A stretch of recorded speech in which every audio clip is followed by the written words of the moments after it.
Do I have a bed spawn? I'm getting the end credits for the first time! Ah, yes! Yes! I've never gotten to this before, Pug! Bell and Ben, thank you for following. Welcome to the stream. We're gonna read this, chat. We're gonna read this. We're gonna read this. We're gonna read this. I'm turning my music off. We're gonna read this. I've never gotten this before. You ready? You ready? I see the player, you mean. Kuromiya Lucien? Yes. Take care. It has reached a higher level now. It can read our thoughts. That doesn't matter. It thinks we are part of the game. I like this player. It played well. It did not give up. It is reading our thoughts as though they were words on a screen. That is how it chooses to imagine many things when it is deep in the dream of a game. Words make a wonderful interface, very flexible and less terrifying than staring at the reality behind the screen. They used to hear voices before players could read. Back in the days when those who did not play called the players witches and warlocks, and players dreamed they flew through the air on sticks powered by demons. What did this player dream?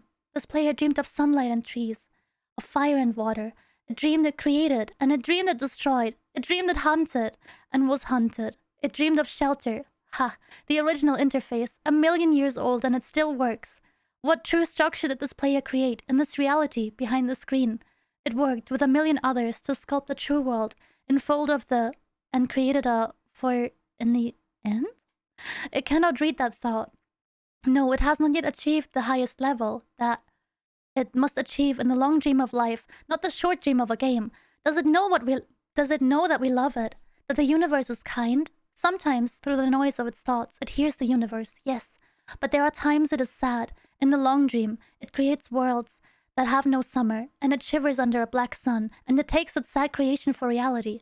To cure it of sorrow would destroy it. The sorrow is part of its own private task. We cannot interfere. Sometimes when they are deep in dreams, I want to tell them they are building true worlds in reality. Sometimes I want to tell them of their importance to the universe. Sometimes when they have not made a true connection in a while, I want to help them to speak the word they fear. It reads our thoughts. Sometimes I do not care. Sometimes I wish to tell them.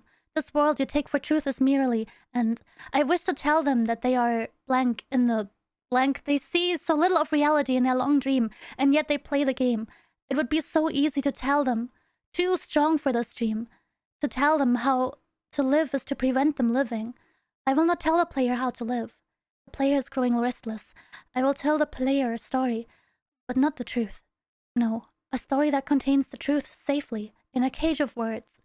Not the naked truth that can hurt, that can burn over any distance. Give it a body, again. Yes, player. Use its name.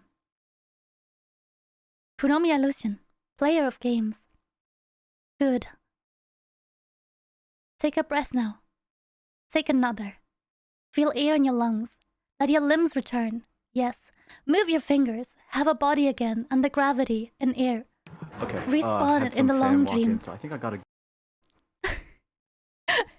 There you are, your body touching the universe again at every point, as though you were separate beings, as though we were separate things.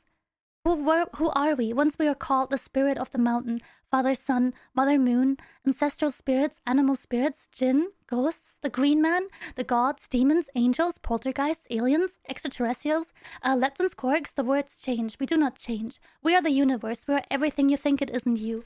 You are looking at us now. Papa, where did I go? Where did I go? Be known, I shall tell you a story. Once upon a time there was a player. The player was you, Kuromiya Lucien. Sometimes it thought itself human, on the thin crust of a spinning globe of molten rock. The ball of molten rock circled a ball of blazing gas that was 330,000 times more massive than it. They were so far apart that the light took 8 minutes to cross the gap. The light was information from a star. I can't... I'm not fast enough to read. Nanny! Sometimes the player dreamed it was a miner on the surface of a world that was flat and infinite. The sun was a square of white. The day was there, but too much into the inconvenience. Sometimes the player dreamed it was lost in a story. Sometimes the player dreamed it was other things in other places. Sometimes these dreams were disturbing. Sometimes very beautiful indeed. Sometimes the player woke from a dream into another, then woke from that into a third. Sometimes the player dreamed it watched words on a screen. Then let's go back. The atoms of the player were scattered in the grass, in the rivers, in the air, in the ground. A woman gathered the atoms. She drank and ate and inhaled, and the woman assembled the player in her body. And the player awoke from the warm, dark world of its mother's body into the long dream.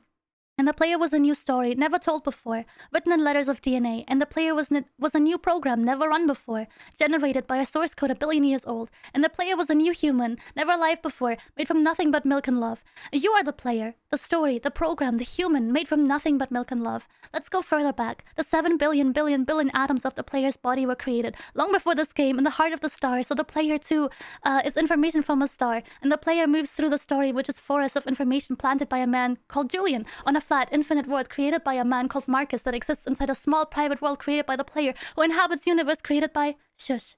Sometimes the player created a small private world that was soft and warm and simple, sometimes hard and cold and complicated. Sometimes it built a model of the universe in its head, flickered its energy. However, in space was protons. Sometimes it's called them planets and stars. Sometimes it believed it was in a universe that was made of energy, that was made of offs and ons, ones and zeros, lines of code. Sometimes it believed it was playing a game. Sometimes it believed it was reading words on a screen. You are the player reading words. Shush. Sometimes the player read lines of code on a screen, decoded them into words, decoded words into meaning, decoded meaning into feelings, emotions, theories, ideas, and the player started to breathe faster and deeper and realized it was alive. It was alive. Those thousand deaths and you've been real. The player was alive. You are alive.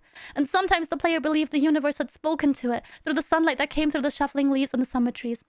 And sometimes the player believed the universe had spoken to it through the light that fell from the crisp night sky of winter, where a fleck of light in the corner of the player's eye might be a star a million times massive than the sun, boiling its planets to plasma, ordered to be visible for a moment to the player, walking home at the far side of the universe, suddenly smelling food, almost like a familiar door about to open to dream again. And sometimes the player believed the universe had spoken to it through the zeros and ones, through the electricity in the world, through the scrolling words on a screen at the end of a dream. And the universe said, I love you. And the universe said, you have played the game well. And the universe said, everything you need is within you. And the universe said, you are stronger than you know.